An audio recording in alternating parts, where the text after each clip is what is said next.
अस्सलाम वालेकुम, कैसे हैं आप लोग। आई होप आप लोग बिल्कुल ठीक ठाक होंगे। हम भी अल्लाह का शुक्र है बिल्कुल ठीक ठाक हैं। तो जी आज की जो वीडियो है उसका टॉपिक है कि रात में मैं अपना किचन किस तरह से क्लीन करके सोती हूँ।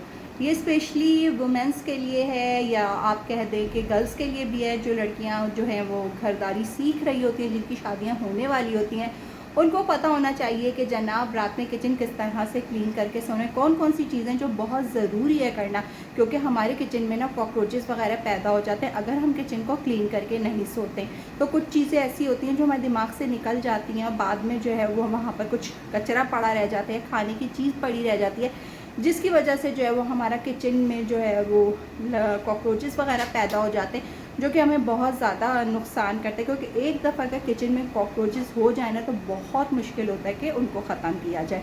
तो चलिए चलते हैं, मैं आपको दिखाती हूँ कि रात में किस तरह से आपने अपना किचन क्लीन करके सोना है। टेंशन फ्री हो जाएंगे आप अपना किचन अगर इस तरह से साफ़ करके सोएंगे ना, तो फिर आपको कोई टेंशन नहीं होगी बाद में कि ये ना हो कि किचन में जो है वो कॉकरोचेस हो जाएँ या छिपकलियाँ वगैरह होती हैं जो रात में आके चीज़ें खा लेती हैं आपकी ना, तो फिर वो पलने लगती हैं और उनके बच्चे हो जाते हैं। तो चलिए चलते हैं किचन में और आपको दिखाते हैं।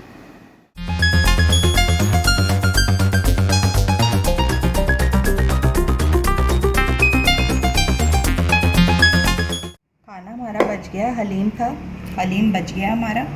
तो हलीम जो हम एक कंटेनर में कर देंगे रात में, ताकि हमारा खाना जो है ख़राब ना हो। कमेंट से बताइएगा किस किस को हलीम बहुत ज़्यादा पसंद है। मेरे घर में वलिया के अलावा हम सब बहुत शौक़ से खाते हैं। ये हलीम इतने कोई मज़ेदार था ना, ये बच गया, इंशाल्लाह हम सुबह खाएंगे। तो जी बस ये रात की जो रूटीन में शामिल है ना चीज़ें, मैं कहा वो भी आपके साथ शेयर करूं कि हम लोग रात में किस तरह से मैं अपना किचन वगैरह जो है वो समेटती हूँ, किस तरह से मैनेज करती हूँ। हलीम निकाल दिया मैंने, बस बर्तन धो के और फिर हम इसको इंशाल्लाह फ्रिज में रख देंगे। सबसे पहले तो आपने अपना खाना जो है वो सेव करना है। जो भी आपने पकाया है रात में, आप उसको उठाकर एक कंटेनर में करें और उसको उठा के फ्रिज या फ्रीज़र के अंदर रख दें।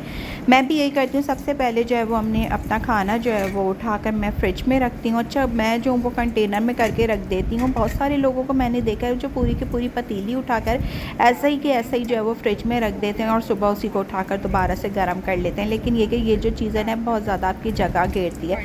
मैं कंटेनर वगैरह में करके रख देती हूँ, सुबह में उठ के फिर नई पतीली में खाने को गर्म कर लेते। तो जनाब उसके बाद जो बर्तन ज़रूर धो के रखने होते हैं, इसलिए कि बर्तन जो है अगर आप गंदे छोड़ के सो जाएंगे तो रात भर जो है वो कॉकरोचेस इसको खाएंगे। और आपको पता है एक कॉकरोच जो है वो कितने ज़्यादा अंडे देता है और इतनी बड़ी फौज तैयार हो जाती है। इसलिए कोशिश ये करें कि बिल्कुल भी कचरा जो है वो आप अपना बेसन वगैरह के अंदर छोड़ के ना सोएं। मैं तो जब इसकी जाली वगैरह तक बिल्कुल साफ़ करके सोती हूँ। जब बर्तन धुल जाए ना तो आप इसकी जाली का कचरा ज़रूर फेंकते हैं, इसलिए कि अगर आप जाली का कचरा नहीं फेंकेंगे तो फिर कॉकरोचेस जो है वो यहाँ से आके खाना खाएंगे। उसके बाद जनाब हमने अपना स्लेब को अच्छी तरह से साफ़ कर लेना है। स्लेब इसलिए साफ़ करना है कि अगर इसके ऊपर भी कुछ खाने की चीज़ें वगैरह पड़ी हुई हैं तो फिर ये भी जो है वो बिल्कुल साफ़ हो जाए। इसलिए कि ना यहाँ से भी कॉकरोचेस और जो छिपकलियाँ वगैरह होती हैं वो अपनी ग़िज़ा लेती हैं। बिल्कुल कोने खुदरों से हर चीज़ को हटा के मैं ये साफ़ करूँगी, इसलिए कि अगर कहीं भी कुछ खाने का टुकड़ा रह गया है तो वो यहाँ से हट जाए। अच्छा, मेरी कोशिश होती है कि ये वाले बर्तन जो है क्योंकि बाहर रखे होते हैं ना मेरे जार वगैरह, तो मैं इनको ज़रूर साफ़ करती हूँ, या तो सुबह में करती हूँ या रात में करती हूँ, जिस टाइम मुझे टाइम मिल जाए ना। अभी जैसे मुझे रात में टाइम मिल गया था तो मैंने रात में इसके ऊपर एक कपड़ा मारना ज़रूरी समझा, इसलिए कि अगर मैं इसके ऊपर कपड़ा नहीं मारूँगी तो क्योंकि ये चूल्हे के पास रखा होता है तो इसके ऊपर ऑयल वगैरह लग जाता है और ऑयल लग जाता है फिर ये ख़राब हो जाएंगे। तो ये सारी चीज़ें ऐसी होती हैं जो केयर मांगती हैं ना, तो इनको डेली बेसिस पर जो है वो आप अगर एक कपड़ा मार देंगे, मैंने कोई गीला कपड़ा नहीं मारा है, सूखे कपड़े से ही मैं साफ़ कर रही हूँ, लेकिन ये आप देखें कि मेरे बिल्कुल साफ़ सुथरे हैं, इसलिए कि डेली बेसिस पर साफ़ होते हैं। अगर मैं इसको हफ्ते डेढ़ हफ्ते बाद साफ़ करूँगी ना तो फिर ये ख़राब हो जाएंगे। इतनी अच्छी चीज़ें होती हैं, फिर ये यादें होती हैं। ये सब मैं जो थी वो लाहौर से लेकर आई थी, तो ये छोटी छोटी चीज़ें होती हैं जो हमें याद दिलाती हैं कि हम लाहौर गए थे तो हम ये लेकर आए थे। तो इनकी केयर करनी चाहिए, अगर ये हम केयर नहीं करेंगे तो ये ख़राब हो जाएंगी। तो बस इसको अच्छे से जल्दी जल्दी मैं साफ़ कर लूँगी। उसके बाद जनाब जो है वो इसको साफ़ करने के बाद जो है वो आपने अपना चूल्हा वगैरह भी ज़रूर साफ़ करना होता है, बर्नर वगैरह, इसलिए कि बर्नर के ऊपर जो खाना पकता है ना तो वो उस पर अक्सर गिर जाता है और अगर हम चूल्हा डेली बेसिस पे नहीं साफ़ करें ना तो फिर चूल्हा जो है वो ख़राब होना शुरू हो जाता है। अब ये सारी चीज़ें यहाँ से मैंने साफ़ कर ली हैं ना, तो अब मैं चलती हूँ जनाब चूल्हे की तरफ। अब चूल्हा हमने अपना साफ़ करना है, तो चूल्हा साफ़ करने के लिए जो है वो आप देख सकते हैं, वैसे बज़ाहिर ये मेरा बिल्कुल साफ़ चूल्हा लग रहा है, लेकिन ये जो नीचे की चीज़ें होती हैं ना, इसको जाली वगैरह को हटाओ तो ये गंदी हो रही होती हैं, इसको भी साफ़ करना है हमने ना।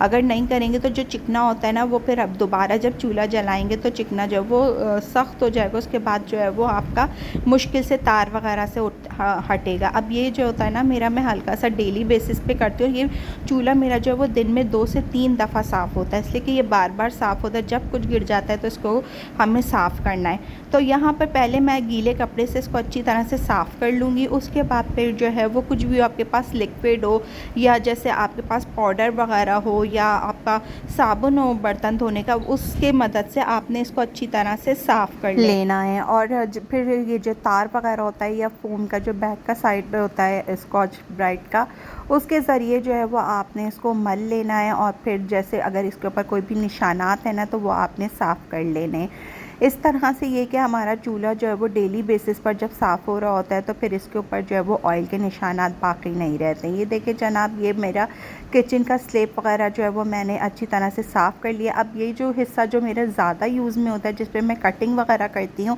उसको सुबह में उठ के भी मैं फ़ोम की मदद से और सर्फ वगैरह के पानी से डेली बेसिस पे सुबह भी साफ़ करती हूँ, और रात को सोने से पहले भी मैं इसको अच्छी तरह से साफ़ करके सोती हूँ, इसलिए कि इसके ऊपर ज़्यादा कटिंग वगैरह का काम होता है। रोटी वगैरह मैं बनाती हूँ तो फिर यहाँ पर कोई भी अगर जम्स वगैरह होते हैं ना तो वो फिर हमारे लिए नुकसानदेह होंगे, तो इस वजह से इसकी सफाई बहुत ज़्यादा ज़रूरी है।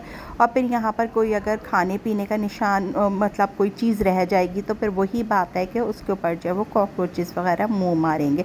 इस वाली दीवार को भी डेली बेसिस पे इसलिए साफ़ करती हूँ क्योंकि जनाब ये फिर आप देख लेना यहाँ पर हाथ वाथ ज़्यादा लगता है, तो अगर हम इसको साफ़ करते रहेंगे ना तो फिर हमारा किचन जो है वो जगमगाता रहेगा। किचन हो गया या आपके घर का कोई और हिस्सा हो गया, वो जब तक साफ़ सुथरा नहीं होता है ना, मुझे तो खैर मज़ा नहीं आता है। तो मैं तो अपनी किचन का हो गई दीवार या फिर वॉशरूम की दीवार वगैरह हो गई, उसको मैं बहुत ज़्यादा डिटेल से साफ़ करती हूँ। और मेरी वॉशरूम की दीवार वगैरह भी जो है वो मैं हफ़्ते में 1 दफ़ा अच्छी तरह से साफ़ करती हूँ। अच्छा जी, उसके बाद हम जो है वो अपने माइक्रोवेव को भी ज़रूर डेली बेसिस पर साफ़ करते हैं। इसकी प्लेट को मैं धो के और दोबारा से लगा देती हूँ।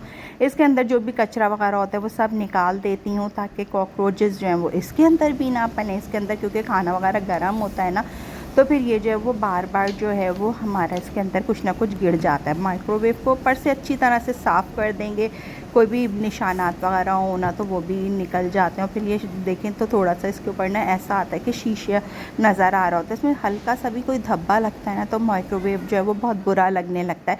बिल्कुल किचन में एंटर होते ही मेरा माइक्रोवेव रखा है ना तो मैं इसको बहुत अच्छे से साफ़ करके सोती हूँ।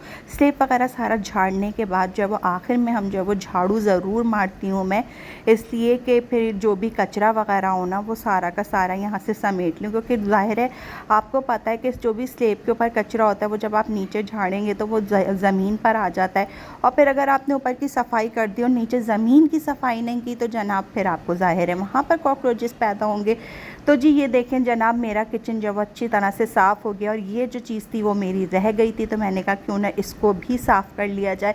इसको भी ऊपर जो थी वो डस्ट आई हुई थी, तो मैंने सोचा इसको भी हाथों हाथ में साफ़ कर लेती हूँ। तो अब बस इसको उतारूँगी और इसको भी जो है वो मैं कपड़ा लेकर और इसको मैं साफ़ कर लूँगी ना। तो ये भी जो है वो साफ़ वाफ़ करने के बाद अपनी जगह पे रख दिया है मैंने। और ये जो चीज़ है ना मुझे बहुत अच्छी लगती है, अपने किचन का हिस्सा ये वाला मुझे बहुत ज़्यादा पसंद है। तो बस इस तरह से डिटेल से जो है वो मैं अपनी किचन की सफाई करती हूँ, और किचन जो है वो इस तरह से साफ़ सुथरा रखने से मुझे बहुत ज़्यादा दिली सुकून मिलता है। तो आप लोग मुझे बताइएगा कि आप लोग अपने किचन की रूटीन में डेली बेसिस पर क्या ऐसा काम है जो ज़रूर करके सोते हैं। इस तरह से अगर आप किचन को डेली बेसिस पर डीपली साफ़ करेंगे ना तो आपको ज़्यादा टाइम नहीं लगेगा। मुझे ज़्यादा टाइम नहीं लगता, मुझे मुश्किल से 10 से 15 मिनट लगते हैं और मेरा किचन जो है वो रात में नीट एंड क्लीन हो जाता है। क्योंकि डेली बेसिस पर ये सारे काम हो रहे होते हैं ना तो फिर किचन गंदा ही नहीं होता है, तो इस तरह से सफाई वगैरह हो जाती है। आज की अपनी वीडियो को बस अब यहीं पर एंड करूँगी। मेरी वीडियो कैसी लगी कमेंट करके ज़रूर बताइएगा। मेरे चैनल पर न्यू है तो मेरे चैनल को सब्सक्राइब करें, मेरी वीडियो को लाइक करें, अच्छा सा प्यारा सा कमेंट करें। रखिएगा अपना बहुत बहुत ज़्यादा ख्याल, मुझे और मेरी फैमिली को अपनी दुआओं में याद रखिएगा। मिलेंगे नए व्लॉग में नई सुबह के आगाज़ के साथ। जब तक के लिए अल्लाह हाफ़िज़, tata, bye bye, see you.